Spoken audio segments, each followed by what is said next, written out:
ఇప్పుడు ఒక ఓడిపోయే అభ్యర్థి ఉన్నాడు అనుకోండి. సార్. అతనికి మరి అతను కూడా యాక్చువల్ ఫ్యాక్ట్ చెప్పేస్తారండి. మీరు ఓడిపోతున్నారండి ఇలాగని అని చెప్పేస్తారండి? మనం పనిచేసిన క్లయింట్స్‌కి మనకు వర్క్ ఆర్డర్ ఎవరైతే ఇచ్చారో సార్, హ్మ్. అక్కడ ఎంత పర్సెంటేజ్ వచ్చేదానికి అవకాశం ఉంది, ఎంత మెజారిటీ వస్తుంది, ఓడుతారా, గెలుస్తారా అనేది హ్మ్. క్లియర్ కట్‌గా మనమైతే చెప్తాం సార్. హ్మ్. చెప్తాం. చెప్పినప్పుడు ఓడిపోయే అభ్యర్థి ఇంక మీకు డబ్బులు ఇవ్వకుండా ఎగ్గొట్టడానికి అవకాశం ఉందంటారా? అవకాశం ఉంది సార్. గెలుస్తున్నా గూడా ఒక్కొక్కసారి ఎగ్గొడుతూ ఉంటారు సార్. ఆ అనుభవం గూడా మాకుంది. హ్మ్. అయితే రాజుగారు కొన్ని సర్వేలు ఉన్నాయండి. సార్. మొత్తం అన్ని సర్వేల్లో కూడా కూటమి అని చెప్తుంటే కొన్ని సర్వేలు జగన్మోహన్ రెడ్డి గారు అధికారంలోకి వస్తుందని ఇప్పటికే అంటున్నారండి. అవును సార్.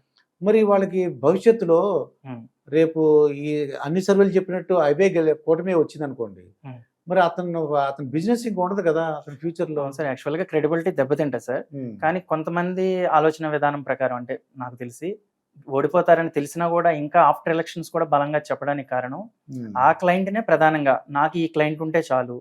ఈ క్లయింట్‌కి ఫేవర్‌గా అనుగుణంగా నేను రిపోర్ట్ ఇస్తే రేపు ఫ్యూచర్‌లో ఇదే కెరియర్‌లో వాళ్ళు ఉంటారు. ఎలక్షన్స్‌లో ఆ పార్టీ ఉంటది కాబట్టి హ్మ్. ఫ్యూచర్ వర్క్స్ అయితే నా మీద నమ్మకంతో ఇస్తారు కదా! జెన్యూన్‌గా ఇస్తే నాకిప్పుడు ఈ పార్టీ చేజారిపోతది హ్మ్. అని ఆ పార్టీకి అనుకూలంగా ఇస్తారని నేను భావిస్తున్నాను సార్. హ్మ్. అంటే రాజుగారు వాళ్ళు అంటే అంటే యాక్చువల్‌గా ఓడిపోతున్నారనుకోండి నిజం హ్మ్. చెప్పేస్తారండి? ఏవండీ మీరు ఓడిపోతున్నారు. కానీ నేను ప్రజల గురించి ఇలా చెప్తున్నాను. హ్మ్. ప్రజల మైండ్ గురించని. హ్మ్. అలా ప్రీ పోల్ సర్వే గాని అన్నీ యాక్చువల్‌గా ఓడిపోతున్నా సరే యాక్చువల్ ఫ్యాక్ట్స్ చెప్తారా? లేకపోతే దాచిపెడతారా అని? నేను అనుకోవటం సార్ ఏ సర్వే సంస్థ వాళ్ళైనా తన హ్మ్. సొంత క్లయింట్‌కైతే ఫ్యాక్ట్ చెప్తారని అనుకుంటున్నాను సార్.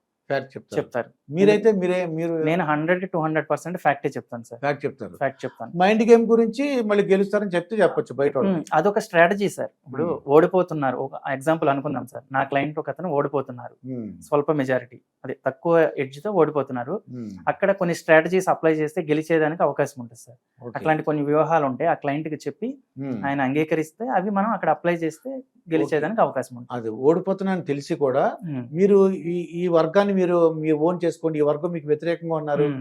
వాళ్ళని మీరు మీ దారిలో తెచ్చుకుంటే మీరే గెలుస్తారని చెప్తారు. గెలుస్తారని చెప్తాం సార్. అవకాశం ఎక్కడ లేదు. ముఖ్య నాయకులున్నారు, హ్మ్. ఓటర్లను ఇన్‌ఫ్లూయెన్స్ చేసే నాయకులు ఎక్కడున్నారు, కుల హ్మ్. పెద్దలు, ఎవరు ఎక్కువగా ప్రభావం చూపే అవకాశం ఉంది. అట్లాంటి వాళ్ళతో మీరు ఒకసారి మాట్లాడితే మీకు అనుకూలంగా మారుతారు. హ్మ్. ఇట్లాంటి సలహాలు కొన్ని ఇస్తాం సార్ మనం. ఓకే.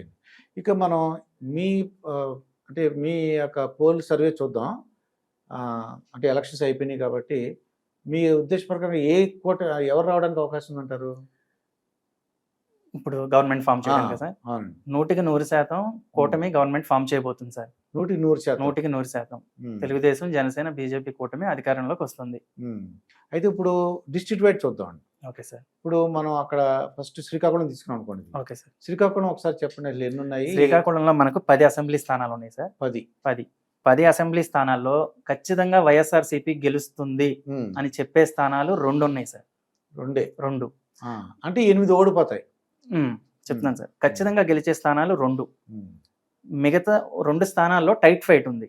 టైట్ ఫైట్ ఉంది. అక్కడ వైసీపీ గెలవచ్చు, హ్మ్. కూటమి గెలవచ్చు. ఆ ఓకే. 2 ఏంటి అంటే మనకు పలాస సార్. హ్మ్. మన మాజీ మంత్రి సీదిరి అప్పలరాజు గారు కంటెస్ట్ చేసిన నియోజకవర్గం. ఓకే. అది చాలా హోరాహోరీ ఫైట్‌లో ఉంది. హ్మ్. అక్కడ తెలుగుదేశం అభ్యర్థి గెలవచ్చు లేదా మరలా సీదిరి అప్పలరాజు గారు గెలవచ్చు sir. Tight fight tight fight. Close contest అది. నెక్స్ట్ మన శ్రీకాకుళం అసెంబ్లీ. హ్మ్. ధర్మాన ప్రసాదరావు గారు. ఆయన కూడా మంత్రిగా చేశారు. హ్మ్. ఈ 2 హోరాహోరీ ఉన్నాయి సార్. హ్మ్. ఇక్కడ స్లైట్ ఎడ్జ్ తీసుకుంటే గనక పలాసలోను తెలుగుదేశంకి అవకాశం ఉంది. హ్మ్. శ్రీకాకుళం అసెంబ్లీలో కూడా తెలుగుదేశంకి అవకాశం ఉంది. గోండు అవకాశం. శంకర్రావు గారు గెలవడానికి ఛాన్స్ ఉంది. ఛాన్స్ ఉంది. సో ఫైనల్లీ చూసుకుంటే 2 వైఎస్ఆర్‌సీపీకి, 8 కూటమికి. హ్మ్. ఆ 2 ఏంటి సార్? శ్రీకాకుళంలో 2 వైసీపీ గెలిచే నియోజకవర్గాలు. ఎచ్చెర్ల సార్. ఆ! కూటమిలో భాగంగా బీజేపీకి ఇచ్చారు ఎచ్చెర్ల స్థానాన్ని.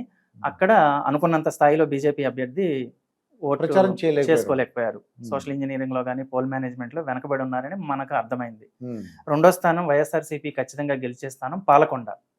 ఓకే. పాలకొండ సార్. పాలకొండ. పాలకొండ. ఇక శ్రీకాకుళంతో విజయనగరం వద్దాం. అవును సార్. విజయనగరం డిస్ట్రిక్ట్‌లో ఎన్నున్నాయి? అసలు ఎవరెవరికి ఇస్తారా అంటారు? విజయనగరంలో యాక్చువల్‌గా వైఎస్ఆర్‌సీపీ బలంగా ఉంటుంది అని మొదటి నుంచి అనుకుంటున్నాం. హ్మ్. అట్లాగే విజయనగరంలో మనకు మొత్తం 9 అసెంబ్లీ స్థానాలు. 9 అసెంబ్లీ స్థానాల్లో తెలుగుదేశం ఈసారి 3 అసెంబ్లీ స్థానాల్లో ఖచ్చితంగా గెలవబోతుంది. ఓకే. 9లో 3 గెలవబోతుంది. హ్మ్. 6 స్థానాల్లో వైఎస్ఆర్‌సీపీ గెలవబోతుంది. హ్మ్. ఒక స్థానంలో టైట్ ఫైట్ ఉంది. అది కురుపాం అసెంబ్లీ. కురుపాం. నేను అబ్జర్వ్ చేసిన దాని ప్రకారం ఎనలిస్టులు గాని, మిగతా సర్వే సంస్థలు గాని పార్టీ వాళ్ళు కూడా కురుపాంని వైఎస్ఆర్సీపీ గెలుస్తుంది అని అనుకుంటున్నారు. కానీ మన అంచనా కురుపాం ఈసారి తెలుగుదేశం గెలుస్తుంది. కొద్దిగా అవకాశం ఉంది, ఎడ్జ్ ఉంది, సైలెంట్ ఓటింగ్ జరిగింది అక్కడ. ఓకే అండి. కురుపాం ఈసారి తెలుగుదేశం గెలిస్తే అది ఒక సెన్సేషన్ అవుతుంది. అవును. అయితే మొత్తానికి విజయనగరంలో 9లో 4 తెలుగుదేశం, 5 వైఎస్ఆర్సీపీ. ఓకే అండి. నెక్స్ట్ ఇప్పుడు విశాఖపట్నం వద్దామండి. Okay sir. విశాఖపట్నం వస్తే ఇక్కడ మొత్తం ఎన్ని ఉన్నాయండి? అవి ఎవరికి ఏ పార్టీకి ఎన్ని వస్తాయంటారు?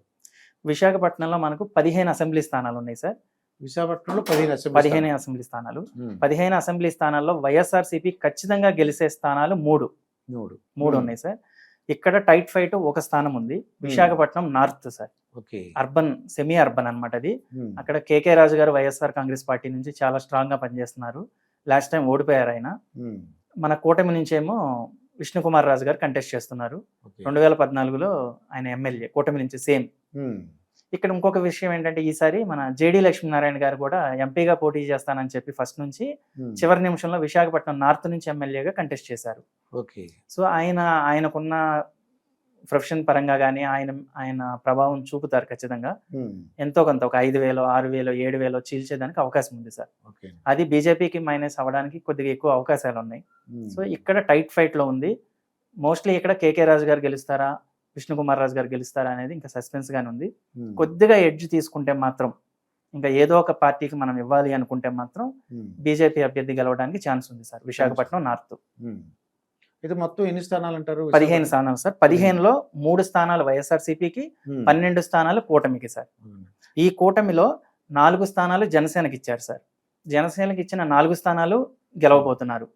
ఒకటి అనకాపల్లి, కొనతాల రామకృష్ణ గారు మంచి మెజారిటీతో గెలవబోతున్నారు. నెక్స్ట్ యలమంచిలి, సుందరపు విజయ్ కుమార్ గారు. ఇక్కడ హోరాహోరీ ఫైట్ ఉందండి. కన్నబాబు రాజు గారికి, సుందరపు విజయ్ కుమార్ గారికి హోరాహోరీ ఫైట్ ఉంది. కానీ సుందరపు విజయ్ కుమార్ గారి కొంత సానుభూతి ఉంది. నెక్స్ట్ కూటమిలో బలంగా ఉండటం వల్ల తెలుగుదేశం, జనసేన ఆయన కొద్ది మెజారిటీతో గెలవబోతున్నారు. నెక్స్ట్ పెందుర్తి అండి. పెందుర్తిలో మన పంచకర్ల రమేష్ గారు గెలవబోతున్నారు. చిరంజీవి గారు కూడా చెప్పారు సపోర్ట్ చేయమన్నారు. ఆల్రెడీ ఆయన ప్రజారాజ్యం నుంచి ఎమ్మెల్యేగా గెలిచారు. పెందుర్తి మొదటి నుంచి కూడా చిరంజీవి గారికి ప్రజారాజ్యం అయినా జనసేనకైనా కొద్దిగా స్ట్రాంగ్ గా ఉన్న సీట్ అది.